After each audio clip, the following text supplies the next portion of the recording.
Good afternoon प्यारे छात्रों। जैसा कि मैं आज इस रविवार के सेशन में कक्षा 12 के विद्यार्थियों के लिए अनिवार्य संस्कृत संस्कृत दिग्दर्शिका के प्रथम पाठ भोजस्य औदार्यम के अग्रिम पदों की व्याख्या, पदों का हिंदी अनुवाद लेकर उपस्थित हुआ हूँ। तो छात्र ध्यानपूर्वक इस वीडियो को देखें और इस हिंदी अनुवाद को समझने का प्रयास करें। छात्रों, जैसा कि आपने पूर्व के वीडियो में आपने पढ़ा था कि प्रथम श्लोक जिसमें शिखरणी छंद है, द्वितीय श्लोक जिसमें शार्दूल विक्रीडित छंद है, तृतीय श्लोक जिसमें हरणी छंद है और चतुर्थ श्लोक जिसमें शिखरणी छंद है।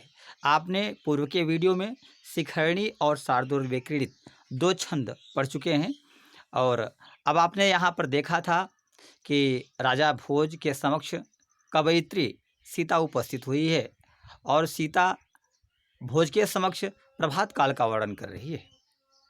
तो प्यारे छात्रों, तो आप किस प्रकार से कवयित्री सीता ने भोज के समक्ष प्रभात काल का वर्णन किया, इसे हरणी छंद में इस प्रकार से व्यक्त किया गया है।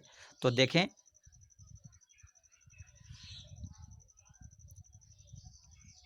प्यारे छात्रों, सर्वप्रथम आप हरणी छंद के वाचन से पूर्व आप जानें कि हरणी वर्णिक छंद है और इसमें 17 वर्ण होते हैं, जिसमें प्रथम 6 वर्णों पर यति, द्वितीय 4 वर्णों पर यति और अंतिम 7 वर्णों पर चरणांत यति होती है।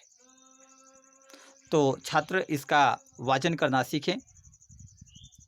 मैं भी अपने टूटी फूटी आवाज़ में छात्रों के समक्ष में इस छंद का वाचन कर रहा हूँ और छात्र अपनी आवाज़ में इसका 2 से 4 बार वाचन करेंगे तो निश्चित रूप से अर्थ स्पष्ट होने लगेगा।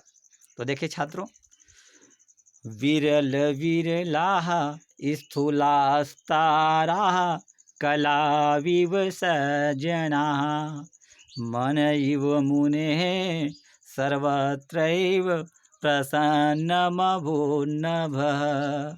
अपसरति च ध्वान्तं चित्ता सतामिव दुर्जनः व्रजति च निशा क्षिप्रं लक्ष्मी अनुद्यमिनामिव। तो प्यारे छात्रों, यह हरणी छंद का वाचन था। तो आप देखें, इसका हिंदी अनुवाद देख लें। प्यारे छात्रों, यहाँ पर एक शब्द आया है कलाविव। तो कलाविव का कभी कभी संधि विच्छेद आपसे बोर्ड परीक्षा में पूछता है, तो ये जाने कि इसमें आय आदि स्वर संधि है कलौ धन इव, कलौ धन इव, और बन जाता है औ को आओ आदेश हो जाता है और बन जाता है कलाविव। तो आय आदि स्वर संधि एचो यवा यावा। तो देखें छात्रों, कलौ इव यानी कलयुग में सज्जना है इव, सज्जनों की भांति, यानी कलयुग में सज्जनों की भांति स्थूलाह तारा, जो मोटे मोटे तारे थे वह बिरल बिरलाह अब कुछ कम ही दिखाई दे रहे हैं। जिस प्रकार से कहने का आशय है, जिस प्रकार से कलयुग में सज्जन लोग बहुत ही कम दिखाई देते हैं, उसी प्रकार से जो मोटे मोटे तारे जो रात में चमक रहे थे, अब प्रातः काल होते ही वह बिरल बिरला हो गए हैं, अर्थात अतिशय सूक्ष्म अतिशय कम दिखाई दे रहे हैं। तो कलाविव सज्जना, तो सीता ने कहा कि जिस प्रकार से कलयुग में सज्जनों की भांति, कलयुग में सज्जनों की भांति मोटे मोटे तारे बिरल बिरल दिखाई दे रहे हैं, कुछ ही कम दिखाई दे रहे हैं, बहुत कम दिखाई दे रहे हैं। और मन इव मुने, मुने में कौन सी व्यक्ति है? पंचमी षष्ठी एक वचन कि मुनि ही मुनि मुनि ना मुने मुने मुने मुनौ हे मुने। तो निश्चित रूप से मुनेह में पंचमी और षष्ठी एक वचन है, तो षष्ठी एक वचन का इस रूप है। तो मुनेह माने मुनि के, मन इव मन की भांति, यानी मुनि के मन की भांति। नभः आकाश प्रसन्न अभूत, भू धातु लुंग लकार है इसमें, तो प्रसन्न नभ आसमान प्रसन्न भूत, प्रसन्न हो गया है सर्वत्र हर जगह, यानी पूरा का पूरा आसमान प्रसन्न हो गया है, यानी निर्मल हो गया है। तो मुनि के मन की भांति हर जगह ही आसमान निर्मल हो गया है। और आगे देखें, सताम चित्तात दुर्जनः इव, यानी सज्जनों के चित्त से दुर्जनों की भांति। सताम चित्तात दुर्जनः इव, यानी सज्जनों के चित्त से दुर्जनों की भांति। ध्वंतः, घना जो अंधकार है वह अपसरति, दूर हट रहा है, दूर भाग रहा है। जिस प्रकार से सज्जन लोग के चित्त में दुर्जन ठहरते नहीं, उसी प्रकार से प्रभात काल होने के कारण सज्जनों के चित्त से दुर्जनों की भांति यह घना अंधकार भी अपसरति, दूर हट रहा है, दूर भाग रहा है। आगे देखें, अनुद्यमीनाम लक्ष्मीम इव, अनुद्योगी पुरुषों की, ये राजा का विशेषण है, अनुद्योगी पुरुषों की लक्ष्मी की भांति। क्षिप्र माने शीघ्र ही, निशा व्रजति, रात्रि जा रही है, रात्रि व्यतीत हो रही है। यानी अनुद्योगी पुरुष, ऐसा पुरुष जो परिश्रम नहीं करता, तो अगर परिश्रम नहीं करेगा तो क्या लक्ष्मी उसके पास टिकेंगी, बल्कि धीरे धीरे समाप्त हो जाएंगी। तो अनुद्यमीनाम, अनुद्योगी पुरुषों की, अनुद्यमीनाम में षष्ठी बहुवचन, अनुद्योगी पुरुषों की लक्ष्मी इव, लक्ष्मी की भांति रात्रि शीघ्रता पूर्वक व्यतीत हो रही है, शीघ्रता पूर्वक जा रही है। तो छात्र एक बार फिर से देख लें, कलयुग में सज्जनों की भांति मोटे मोटे तारे बिरल बिरल अति कम दिखाई दे रहे हैं, बहुत ही कम दिखाई दे रहे हैं। और मुने हैं मन इव, मुन के मन की भांति सर्वत्र आसमान निर्मल दिखाई दे रहा है। सज्जनों के चित्त से दुर्जनों की भांति घना अंधकार अपसरत दूर हट रहा है। और अनुद्योगी पुरुषों की लक्ष्मी की भांति रात्रि शीघ्रता पूर्वक जा रही है, शीघ्रता पूर्वक व्यतीत हो रही है।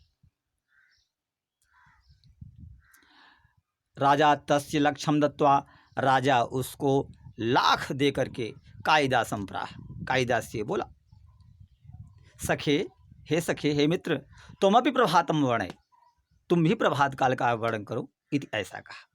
ततः कालिदास प्राह, तत्पश्चात कालिदास ने कहा, क्या कहा देखें, आपसे खड़ी छंद का रसास्वादन पूर्व के वीडियो में आप प्रथम श्लोक में आपने किया था छात्रों, तो उसी प्रकार से इसका भी आप वाचन करें कि रसई रुद्रई छिन्ना यमनस भलाग शिखरिणी अभूत प्राची पिंगा रसपतिरिव प्राप्य कनकम गत छायश्चंद्रो बुध जन इव ग्राम्य सदसी क्षणम क्षीणास्तारा नृपतयैवानोद्यम पराः नदी पाराजन्ते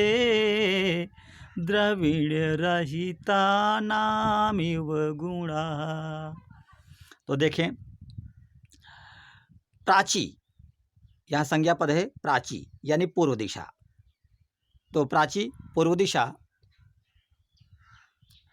प्राची पूर्व दिशा, प्राप्य कनकम, कनकम प्राप्य, यानी सूर्य की सुनहली किरणों को प्राप्त करके, रसपति, रसपति कहते हैं पारे को, यानी यहाँ पर कहा उन्होंने कि पूर्व दिशा सूर्य की प्रातःकालीन सुनहली किरणों को प्राप्त करके पारे की भांति पिंगाभूत, पीली हो गई है।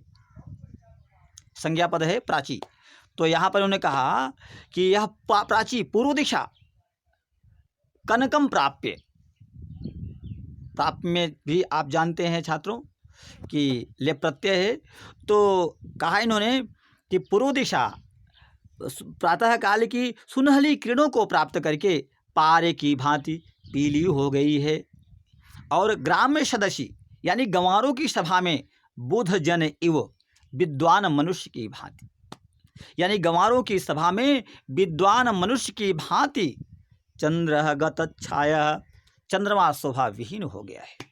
प्यारे छात्रों, आप जानते हैं कि अगर गंवारों की सभा लगी हुई हो और वहाँ पर कोई विद्वान पहुँच जाए तो वह विद्वान का मान मर्दन हो जाता है और विद्वान की उस सभा में कोई शोभा नहीं रहती। तो निश्चित रूप से गंवारों की सभा में विद्वान मनुष्य की भांति यह चंद्रमा शोभा विहीन हो गया है। आगे देखें, और अनुद्यम पराह नृपते है इव, यानी अनुद्योगी राजाओं की भांति, परिश्रम न करने वाले राजाओं की भांति, उच्च देख रेख न करने वाले राजाओं की भांति, तारा छीड़ा क्षणम छीड़ा, तारागण क्षण भर में कांतिहीन हो रहे हैं। नदी पराजन्ते द्रविण रहिता नामिव गुणा, द्रविण रहिता नाम, द्रविण धन, रहिता नाम यानी रहित व्यक्तियों के, षष्ठी बहुवचन, तो धन रहित व्यक्तियों के गुणाहा, गुणों की इव माने भांति, यानी धनहीन व्यक्तियों के गुणों की भांति दीपा न राजनते, दीपक सुशोभित नहीं हो रहे। प्यारे बच्चों, आप जानते हैं कि कोई निर्धन व्यक्ति हो और उस वह बहुत ही गुणवान हो, फिर भी उसका वह गुण धरा का धरा रह जाता है। वहीं पर एक धनवान व्यक्ति अगर कम ही गुणवान है तभी वह धन के माध्यम से, धन के द्वारा वह सर्वविदित हो जाता है, अब पूरा संसार उसे जानने लगता है।